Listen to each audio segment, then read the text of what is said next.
జమ్మూ కశ్మీర్లో ఆర్టికల్ 370ని మళ్లీ తెచ్చే ప్రసక్తే లేదన్నారు కేంద్ర మంత్రి రాజ్నాథ్ సింగ్.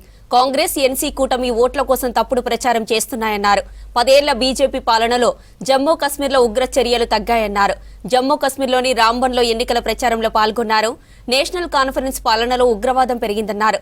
ప్రస్తుతం కశ్మీర్ అభివృద్ధిని చూసి పీఓకే ప్రజలు కూడా భారత్తో కలవడానికి సిద్ధమయ్యారన్నారు రాజ్నాథ్ సింగ్. जम्मू कश्मीर में चुनाव हो रहे हैं और आप सभी जानते हैं कि यह केवल केंद्र शासित प्रदेश का चुनाव नहीं है, बल्कि पूरे भारत के लोगों की नजर जम्मू कश्मीर के इस बार के चुनाव पर लगी हुई है।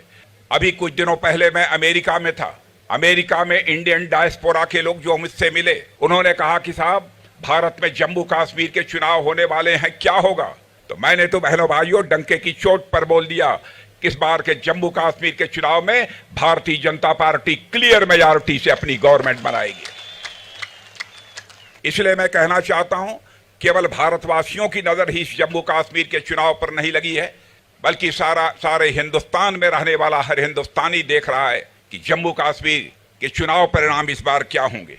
डॉक्टर जितेंद्र सिंह जी ने बताया कि साहब जिस प्रकार का माहौल इस बार के विधानसभा चुनाव में हमें देखने को मिल रहा है, इसकी तो हमने कभी कल्पना भी नहीं की थी कि इस प्रकार का माहौल हमको देखने को मिले।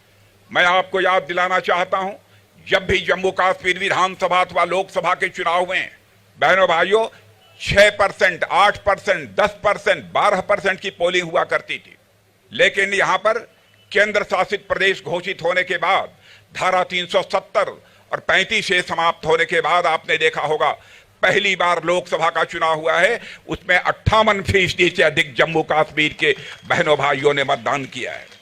लद्दाख का जहां तक सवाल है, लद्दाख के इतिहास में आज तक कभी भी 72% मतदान नहीं हुआ है।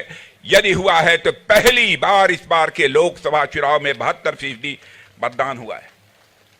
जम्मू कश्मीर वासियों ने, लद्दाख वासियों ने बिना किसी भय और पक्षपात के इस बार मतदान हुआ है।